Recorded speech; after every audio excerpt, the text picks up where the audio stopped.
People like you don't belong here. Marcus didn't shout. He didn't need to. The venom in his voice carried across the polished marble floor, sharp enough to slice through the air like broken glass. Heads turned. Conversations stopped.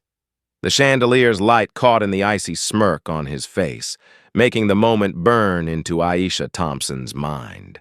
She had stepped into Elite Gems for one reason: to reward herself. 65 years old, a life built from dust to diamonds, she had earned this. The air smelled of polished wood and expensive perfume, but the welcome was colder than the stones in the display cases. Elena, standing behind the counter, glanced at her from head to toe, then smirked as if she'd spotted a joke. "We don't have anything in your price range," she said, voice dripping with disdain. They didn't know. They didn't care. That the woman standing before them could buy this entire store without blinking. Aisha felt the humiliation flare into something hotter defiance. This wasn't just about a necklace.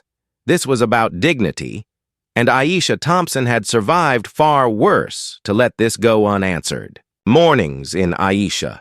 Thompson's world began quietly.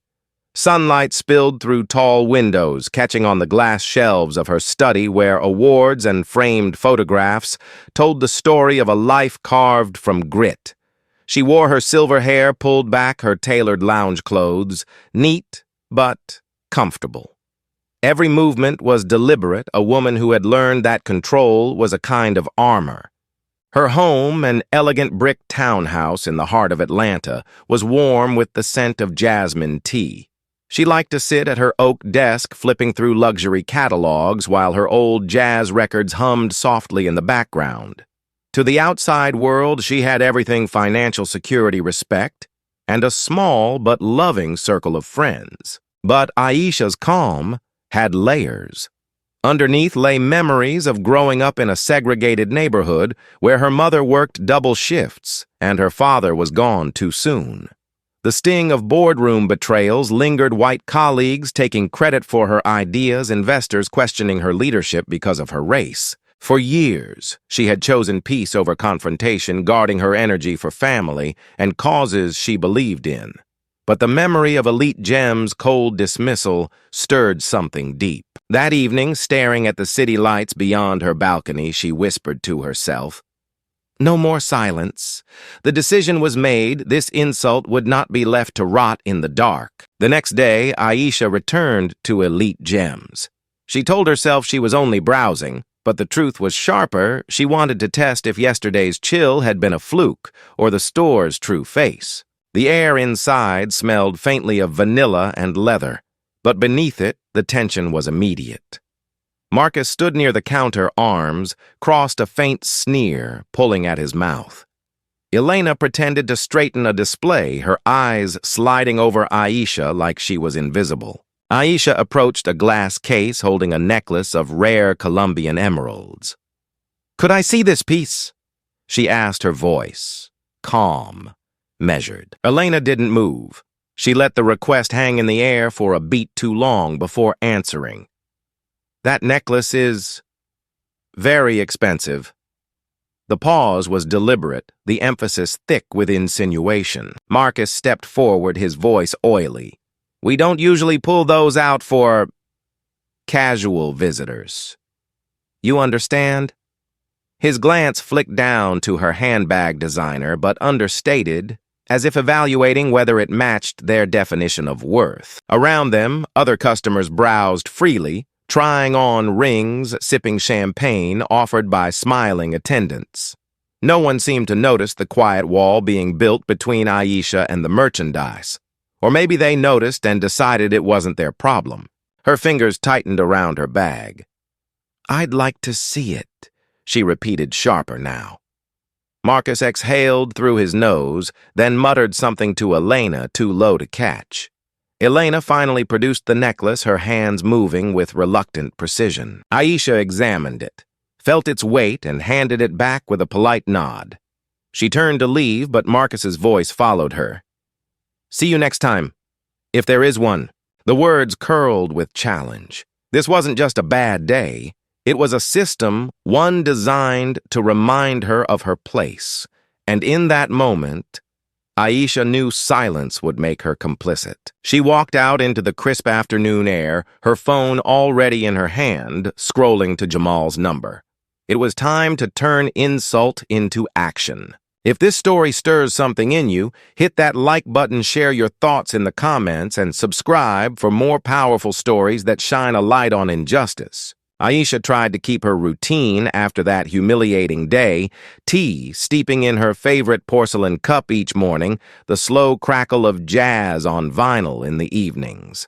On the surface, life looked unchanged, but beneath it all, the insult clung like a shadow that followed her into every room, every conversation. The memory replayed in her mind without mercy. Marcus's smirk. Elena's smirk, the subtle tightening in the air as if the store itself had conspired to reject her. It wasn't the first time she had faced such treatment, but it had been years since it was so open, so unapologetic. Soon she began noticing signs she had ignored before. In high-end spaces, the hesitation before a greeting, the faint flicker of appraisal in a stranger's eyes, followed by disinterest. Even the barista at her favorite cafe seemed to avoid holding her gaze for too long. The isolation didn't just come from strangers. At a charity gala she had supported for over a decade, friends she had laughed with for years, now kept conversations short, glancing around the room as if being seen with her was suddenly risky. One woman touched Aisha's arm lightly and murmured, "You're making waves, dear. Maybe let it go." The smile was polite, the meaning was sharp. Then the media began its quiet assault. A local gossip blog ran a headline, "Wealthy Victim or Attention Seeker." The article was littered with insinuations about her motives. The comments were worse. "She's playing the race card again. Typical. Always looking for pity." She didn't respond publicly, not yet, but each word felt like grit grinding into an open wound. Even within her own community, opinions fractured. Some called her brave, a voice for those too afraid to speak. Others worried she was drawing too much heat, potentially hurting relationships with powerful business owners. A few outright told her she was making it about race when it's just bad service. The threats started quietly. An anonymous email, "Stop now, and we'll forget it happened." Then a text message from an unknown number, "Drop it or regret it." Aisha didn't flinch until the envelope came. It was thick, unmarked, slid under her front door one afternoon. Inside her private buyout proposal, for elite gems, numbers, strategy timelines, printed and scrawled over in red ink. Circles around certain figures with the words "cute" and "pathetic" in the margins. Across the final page in thick black marker, "Stay in your lane." She sat at her kitchen table for nearly an hour, staring at the words. First came the fear, the knowledge that someone had penetrated her privacy, stolen something intimate and critical.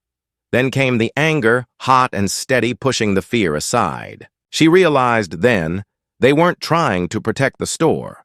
They were trying to protect a system where people like Marcus and Elena could decide who belonged unchallenged.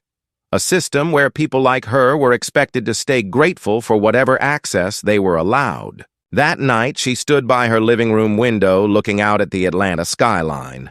Below, the street buzzed with the lives of people who would never know her fight. People laughing over dinners, hailing taxis, falling in and out of love. For a moment, she felt utterly alone. And then, in the glass, she saw her own reflection. Not tired, not beaten, but unyielding.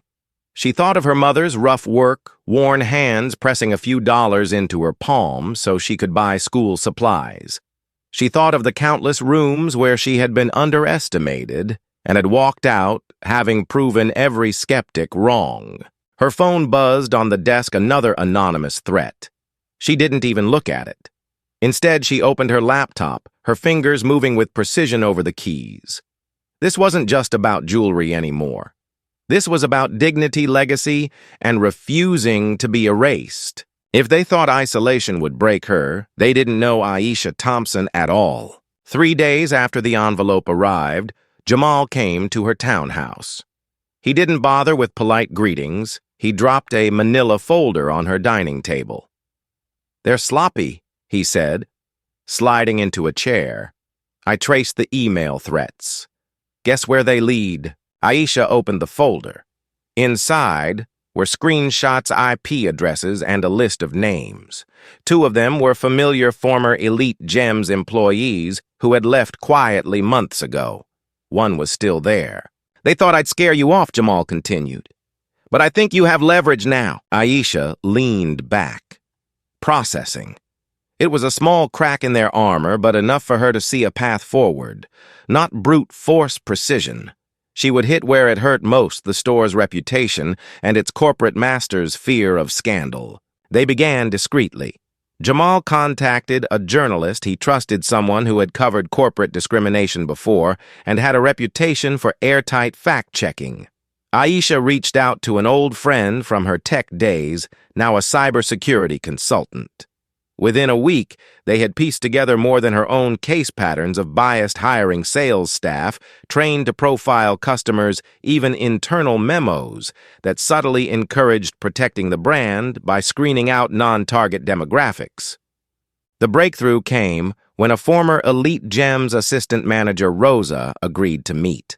Over coffee in a quiet cafe, Rosa's hands trembled as she slid a USB drive across the table. "It's all there," she whispered. "Emails, training manuals, incident reports they buried. What they did to you, they've done for years." That night, Aisha sat in her study reading line after line of evidence. She felt rage, yes, but also validation. She had not imagined it. She had not overreacted. The system was real, and she had the receipts. Jamal proposed the next step, a controlled leak. Not a public blast yet, but strategic releases to online advocacy groups, consumer protection organizations, and a network of influencers known for exposing luxury brand hypocrisy. Within days, whispers began spreading in the right corners of the internet. Elite Gems' corporate office responded the way Aisha predicted, with silence at first, then with a carefully worded internal memo reminding staff about customer experience excellence. But behind the scenes, their legal department began sniffing around trying to identify the source of the leaks. The tension shifted. For the first time since this began, Aisha felt them reacting to her instead of the other way around. Then came the surprise ally, a well-known lifestyle vlogger with millions of followers who had once been snubbed at the same store for wearing casual clothes. She shared her story on camera and tagged Aisha. The post exploded. Thousands of comments poured in from people recounting similar experiences at Elite Gems or other luxury retailers. The store's pristine image began to crack. Media outlets picked up the trend, framing it as a larger conversation about racism and classism in luxury retail. And through it all, Aisha remained measured. She didn't post rants. She didn't lash out.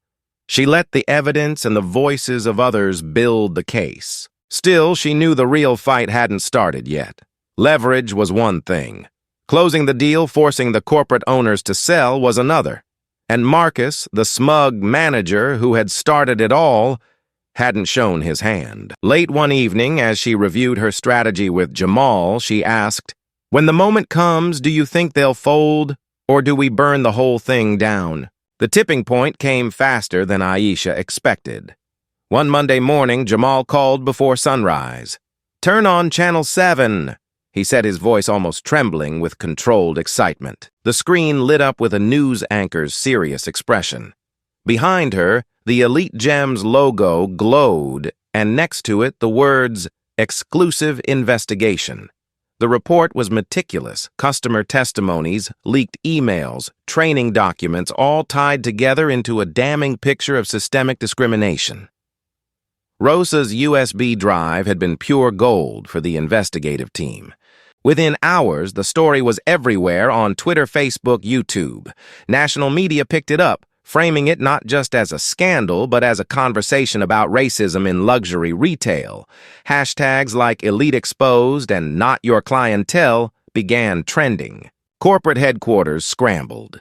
They released a statement expressing deep concern and promising an internal review, but the timing reeked of damage control.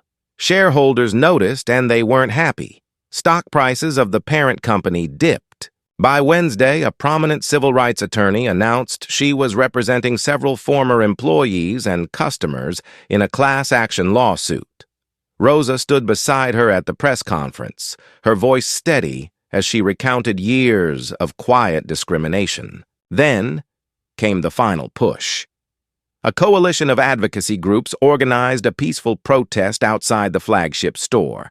Hundreds showed up, not just activists, but ordinary Atlantans, business leaders, and even celebrities. The crowd was diverse, united by one message: accountability. Inside, Marcus tried to maintain control, but customers streamed past without entering. Reporters swarmed, cameras flashing. Elena was photographed ducking out a side door, avoiding questions. By Friday, the corporate board requested an emergency meeting with Aisha. This time, there was no smugness, no dismissive tone. The lead negotiator, a man who had once ignored her calls, now opened with, "We'd like to resolve this quickly." Aisha listened, calm and composed, as they outlined terms. They wanted the bad press gone, the protests to quiet, and they were ready to sell. The papers were signed within a week. Marcus was terminated effective immediately. Elena resigned under public pressure. The parent company issued a formal apology, though its sincerity was questionable. When the deal closed, Aisha walked through the front doors of Elite Gems for the first time as its owner. She didn't say much, just paused in the center of the showroom, taking in the marble floors, the glittering cases, the staff who now avoided her eyes. "This place will be different," she said quietly to Jamal. The next morning, a press release went out announcing the store's new name, Empower Jewels. The statement was short and pointed: luxury belongs to everyone. The media hailed her as a symbol of resilience. Social media flooded with congratulations. For a moment, it seemed the storm had passed. But as Aisha stood in her office that evening, looking out at the city lights, she knew the fight was larger than one store. This was a victory, but not the end. Would you have stopped here, or would you have kept pushing the fight further? The headlines called it a triumph. The photographs of Aisha standing in front of the newly renamed Empower Jewels went viral, a woman who had stared down a luxury giant and won. On the surface, it was the perfect ending, but victories have shadows. The months of pressure had taken their toll. Aisha's blood pressure, once steady, now spiked under stress. Her doctor warned her to slow down, to consider the cost of carrying battles this heavy. She tried to laugh it off, but the truth pressed in. She was tired in a way that sleep couldn't fix. Family, too, had been strained. Her niece, who had worked in a corporate PR firm, had stopped speaking to her after colleagues criticized her for stirring racial controversy. Some friends she had known for decades never called back. The silence was worse than the insults. It was a quiet reminder that not everyone could stand in the blast of a public fight. In the business world, not all doors opened. A handful of elite networking events quietly removed her from their invitation lists. Deals she had been negotiating before the scandal suddenly went in another direction. The elite had long memories when it came to those who broke their unspoken rules. Yet every day as she walked the floor of her store, she saw faces that reminded her why she had fought. Young black women trying on jewelry without being followed. Couples of all backgrounds greeted with genuine warmth. A mother buying her daughter a graduation gift, tears in her eyes as she whispered, "Thank you for making a place where we feel welcome." Aisha knew she had not fixed the system. Prejudice still lived outside her glass doors. But here inside she had carved a space where respect wasn't for sale. It was the standard. The cost had been high and the victory imperfect. But it was hers. Justice, she realized, is rarely clean. It's a fight, a compromise, a wound that never quite closes. And yet, for the right cause, it's worth every scar. In the weeks after Empower Jewels opened, the ripple effect spread far beyond its glass doors. Local media covered the transformation as more than a business story. It became a case study in how one person could challenge entrenched prejudice. Advocacy groups cited Aisha's fight in campaigns for stronger anti-discrimination policies in retail. Within months, the City Council proposed amendments to its business licensing laws requiring diversity training and stricter oversight for luxury vendors. Other stores took notice. A few quietly revised their customer service policies, wary of being the next headline. At least one national chain announced a scholarship program for minority students pursuing careers in fashion and retail management. Aisha was invited to speak at conferences and community events, but she accepted only a handful. Fame had never been her goal. She preferred quieter victories. Instead, she focused on mentoring young Black entrepreneurs, hosting small gatherings in her store after hours, teaching them how to protect both their ideas and their dignity. One crisp autumn morning, Aisha swept the sidewalk in front of Empower Jewels. A young couple stopped to thank her, saying her story had inspired them to open their own shop. She smiled, set her broom aside, and walked with them down the block, 3 people moving forward together, the sun catching in the jewelry displayed behind them. If Aisha's journey lit a spark in you, don't let it fade. Her fight shows that change begins with one voice, and it could be yours. Click on the next video on your screen for more stories that will move you, challenge you, and inspire you to stand taller. Leave a comment and tell us, would you have taken the same stand knowing the cost? Hit that subscribe button, it's free, and join a community that believes in justice, dignity, and the power of refusing to be silent.